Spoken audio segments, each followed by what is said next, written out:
दोस्तों, स्वागत है आपका अपने चैनल रजनी साहित्य अकेडमी में। जैसा कि मेरे सभी मित्रों को पता है कि एमपीएस असिस्टेंट प्रोफेसर 2023 और 24 का एग्ज़ाम होने वाला है, जिसका प्रथम फेज़ का पेपर 9 जून को है। तो मेरे जो भी हिंदी संबंधी प्रिय मित्र हैं वो इस क्लास को अवश्य देखें। तो हम देर न करते हुए चलिए अपनी क्लास की ओर चलते हैं। क्लास की ओर चलने से पहले मैं आपसे निवेदन करना चाहती हूँ कि अगर आप मेरे चैनल पर नए हैं तो सबसे पहले सब्सक्राइब कीजिए, बेल आइकन जरूर प्रेस करना, क्योंकि जो भी मेरी नई क्लास आएगी उससे संबंधित नोटिफिकेशन आपको ज़रूर मिल जाएगा। तो चलिए हम अपने प्रश्नों की ओर चलते हैं। पहला प्रश्न है, पृथ्वीराज के प्रति कौन अनुरक्त था? पृथ्वीराज किसके प्रति अनुरक्त था? अनुरक्त का अर्थ होता है आकर्षित था। पद्मिनी, कमलिनी, संयुक्ता या फिर चंद्रिका। तो सभी को मालूम होगा कि इसके में पृथ्वीराज नायक है और नायिका कौन है? संयुक्ता है। तो राइट आंसर है संयुक्ता। थोड़ा सा इसके बारे में आपको बता देती हूँ कि कन्नौज के जो राजा थे जयचंद, उनकी पुत्री थी संयुक्ता। और जो पृथ्वीराज थे उनका मतलब कि यश बहुत ज़्यादा था, बहुत अच्छे थे। तो उनको नीचे दिखाने के लिए जो संयुक्ता के पिताजी थे जयचंद, उन्होंने एक स्वयंवर रचा था, जिसमें उन्होंने पृथ्वीराज को ना बुलाकर उनकी जो प्रतिमा थी एक पहरेदार के रूप में बाहर लगा दी थी, जिससे संयुक्ता ने क्या किया है, जो भी राजा थे उनको माला न पहनाकर पृथ्वीराज की जो मूर्ति थी उनको माला मतलब पहना दी। और फिर जब जो पृथ्वीराज आए तो संयुक्ता को अपने साथ ले गए। इस तरह ये पृथ्वीराज का जो कहानी है, मतलब कि जो खंड काव्य है, वो आप अवश्य पढ़ें, बहुत अच्छा लगता है। अगर आपने नहीं पढ़ी है तो मेरी पुरानी वीडियो है, उसमें आप इनके बारे में डिटेल में देख सकते हैं। तो अगला प्रश्न हम देखते हैं, आदिकाल हिंदी काव्य धारा में उपलब्ध नहीं है। तो जो आदिकाल था उसमें कौन सी काव्य धारा नहीं है? जैन साहित्य, सिद्ध साहित्य, सिख साहित्य या फिर नाथ साहित्य। तो जो आचार्य रामचंद्र शुक्ल ने आदिकाल का समय कितना बताया है? 1050 से 1375। तो आपको जब आपने आदिकाल पढ़ा है तो आपको अवश्य पता होगा कि कौन कौन साहित्य के बारे में इसमें व्याख्या दी गई है। तो इसमें जैन साहित्य, सिद्ध साहित्य और नाथ साहित्य है, जबकि सिख साहित्य इसमें उपलब्ध नहीं है। तो आदिकाल में जैन, सिद्ध, नाथ और चारण साहित्य इसमें मिलेगा, आपको सिख साहित्य नहीं मिलेगा। विद्यापति को कृष्ण भक्तों की परंपरा में ना समझना चाहिए, यह कथन किस आचार्य का है? यानी कि विद्यापति को कृष्ण भक्तों में ना समझना चाहिए, यानी आप समझ रहे हो ना कि आचार्य कौन से आचार्य ने ये कहा है। अगर आपने क्लास को पढ़ा है या आपने बुक पढ़ी है तो आप इसका आंसर बहुत अच्छे से समझ सकते हैं, और ये प्रश्न कई बार पूछा गया है एग्जाम में। तो ऑप्शन है आचार्य प्रसाद द्विवेदी, रामचंद्र शुक्ल, राम कुमार वर्मा या फिर बच्चन सिंह। तो ये कथन है रामचंद्र शुक्ल का।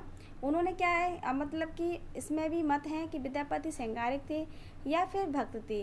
तो रामचंद्र शुक्ल ने तो इनको भक्त ना समझकर श्रृंगारिक माना है, बाकी के जो आचार्य थे उन्होंने इनको क्या माना है? भक्त कवि माना है।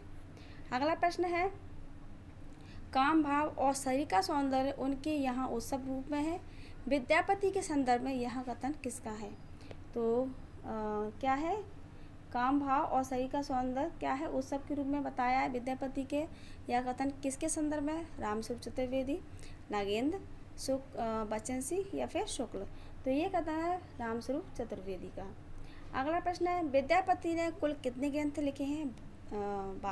10, 12, 16 या फिर 14। तो सभी मेरे मित्रों को ये प्रश्न ज़रूर पता होगा, क्योंकि ये प्रश्न बहुत इजी है और बार बार परीक्षाओं में पूछा जाता है। तो इसका आंसर है 14। तो आप मुझे कमेंट बॉक्स में बताना कि 14 कौन कौन से ग्रंथ थे। अगला प्रश्न है, राजमती से रूठकर विशलदेव कहाँ गया था? मतलब कि उनकी जो की पत्नी थी राजमती, तो उन्होंने कुछ व्यंग किया था विशलदेव से, तो उनको अच्छा नहीं लगा और वो उनको छोड़कर चले गए थे, जिससे राजमती बड़ी व्याकुल हुई थी।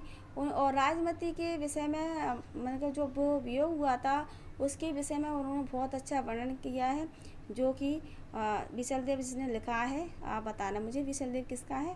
तो उन्होंने बड़ा अच्छा वर्णन वियोग के बारे में लिखा है। तो हमारा प्रश्न है, राजमती से रूठकर विशलदेव कहाँ गया था? कर्नाटक, उड़ीसा, तमिलनाडु या फिर आंध्र प्रदेश। तो वो गए थे उड़ीसा।